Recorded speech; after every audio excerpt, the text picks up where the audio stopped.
அனைவருக்கும் வணக்கம். Welcome to our channel பொற்காலம். தெய்வ வழிபாட்டிற்கு நாள், கிழமை, திதி என்று எதுவுமே கிடையாது என்றாலும் சில குறிப்பிட்ட கிழமைகள், திதி, நட்சத்திரம், நேரம் இவற்றில் செய்யும் வழிபாட்டிற்கு ஆற்றல் அதிகம். பிரபஞ்ச சக்திகளும் நேர்மறை சக்திகளும் அதிகரிக்கக்கூடிய அந்த நாட்களில் நாம் செய்யும் வழிபாடு பல மடங்கு பலனை நமக்கு அள்ளித்தரும். அதிலும் வெள்ளிக்கிழமையில் மந்திர ஜபத்தோடு சில சக்தி வாய்ந்த வழிபாடுகளை நாம் செய்யும் பொழுது மகாலட்சுமியின் பரிபூர்ண அருள் கிடைப்பதோடு வீட்டிலும் வாழ்விலும் சுபிட்சம் பெருகும் என்பது நம்பிக்கை. அப்படிப்பட்ட ஒரு வழிபாட்டை பற்றித்தான் இப்போ நம்ம இந்த பதிவில் பார்க்க போகிறோம். வாங்க நம்ம வீடியோக்குள்ளே போகலாம். வெள்ளிக்கிழமை ஒரு மங்களகரமான நாளாகவும் மங்களகரமான காரியங்கள் செய்ய உகந்த நாளாகவும் செல்வங்களை அள்ளித்தரும் சுக்கிர பகவானின் ஆதிக்கம் நிறைந்த நாளாகவும் பார்க்கப்படுகிறது. அதனால் வெள்ளிக்கிழமை அன்று செய்யப்படும் எந்த ஒரு வழிபாடும் செல்வ வளத்தை அள்ளித்தரும் என்று நம்பப்படுகிறது. இப்போ செல்வம் அப்படின்னது நாம் எல்லாரும் நினச்சி பார்க்கறது பணம், பொருள், நகை, நட்டுகள் தான் நினச்சிக்கிறோம். ஆனால் அதை விட பெருஞ்செல்வங்களான நிம்மதி, மகிழ்ச்சி, குழந்தைப்பேறு, திருமண பாக்கியம், அறிவு, ஞானம் இவை அனைத்துமே ஒருவருக்கு கிடைத்தால்தான் அவரது வாழ்க்கை முழுமை பெறும். அதனால்தான் பெரியவர்கள் வாழ்த்தும் பொழுது 16 வித செல்வங்களையுமே பெற்று வாழ வேண்டும் என்று வாழ்த்தினார்கள். வெள்ளிக்கிழமையன்று செய்யப்படும் மகாலட்சுமி வழிபாடு எப்படிப்பட்ட வறுமையில் இருப்பவர்களையும் கோட்டீஸ்வரராக்கும் என்று நம்பப்படுகிறது. இந்த பூஜையை தொடர்ந்து செய்து வந்தால் வீட்டில் படிப்படியாக செல்வ வளம் உயர்வதை நாம் கண்கூடாக உணரலாம். இப்போ இந்த வழிபாடு வெள்ளிக்கிழமை அன்னைக்கு எப்படி செய்கிறது? இன்று வெள்ளிக்கிழமை ஒரு தாம்பாலத்தட்டை எடுத்துக்கோங்க. அதன் மேலே ஒரு பெரிய காகிதத்தை வச்சு அதன் மையத்தில் ஒரு பெரிய முக்கோணம் வரைந்து கொள்ளுங்கள். இந்த முக்கோணத்தை சிகப்பு கலரில் வரைவது நல்லது. அதன் மத்தியில் மகாலட்சுமியின் மூல மந்திரமான ஸ்ரீம் என்று மகாலட்சுமியின் அம்சமான மஞ்சளில் எழுதி வச்சுக்கோங்க.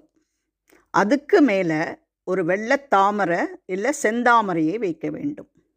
உதிரி மல்லிகைப்பூ அல்லது ரோஜா இதழ்கள் எது கிடைத்தாலும் சரி, 2 மலர்களையும் சேர்த்து கலந்து வைத்து கொண்டு ஸ்ரீம், அந்த தாமரைப்பூ வச்ச காகிதத்தில் ஸ்ட்ரீம்னு எழுதியிருக்கோம் இல்லையா, அது மேலே இந்த உதிரி மல்லிகைப்பூவையும் ரோஜாள்களையும் கலந்த மலர்களை ஸ்ட்ரீம்னு 108 முறை கூறி பூக்கள் போட்டு அர்ச்சனை செய்ய வேண்டும்.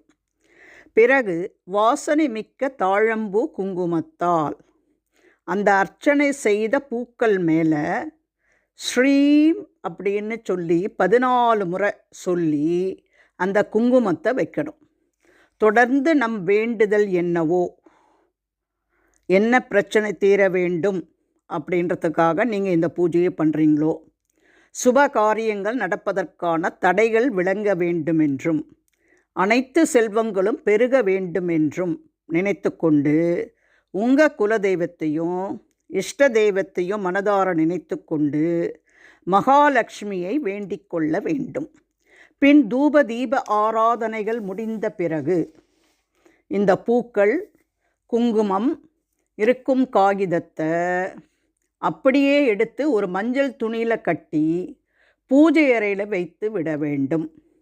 3 நாட்கள் அப்படியே அந்த நம்ம மஞ்சள் துணியில் கட்டினது இருக்கணும். பிறகு அவற்றை எடுத்து ஆற்றிலோ நீர்நிலைகளிலோ அல்லது கால்படாத இடத்திலோ சேர்த்து விட வேண்டும்.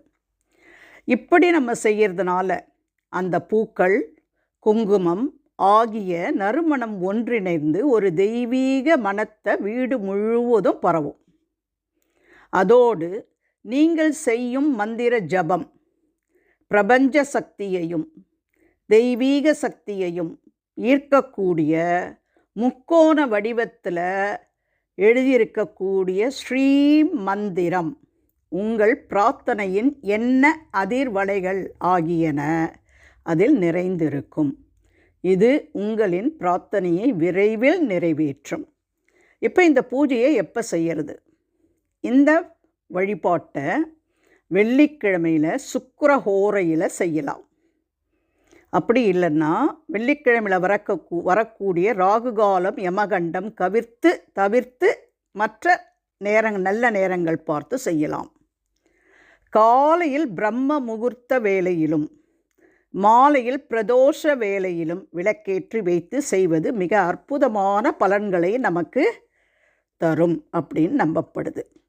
ஸோ இந்த வழிபாட்டை நீங்கள் முழு நம்பிக்கையோடு செய்து வெள்ளிக்கிழமைகளில் இந்த பூஜையை செய்து அனைவரும் செல்வ வளத்தோடு வாழ வேண்டும் என்று நானும் உங்களுக்காக பிரார்த்தித்துக் கொள்கிறேன். வேறு ஒரு அற்புதமான பயனுள்ள பதிவோடு உங்களை சந்திக்கும் வரை விடைபெறுகிறேன். நன்றி, வணக்கம். இந்த எளிய வழிபாடு உங்களுக்கு பயன் தரும் வகையில் நீங்கள் உங்கள் உற்றார் உறவினர் நண்பர்களோடு மறக்காமல் ஷேர் பண்ணுங்கள். இதுவரைக்கும் எங்கள் சேனலை சப்ஸ்கிரைப் செய்யாதவர்கள் சப்ஸ்கிரைப் பக்கத்தில் உள்ள பட்டனை அழுத்தி எங்களோடு இணைந்தால் எங்களுடைய பதிவுகள் உங்களுக்கு உடனுக்குடன் வந்து சேரும். நன்றி, வணக்கம்.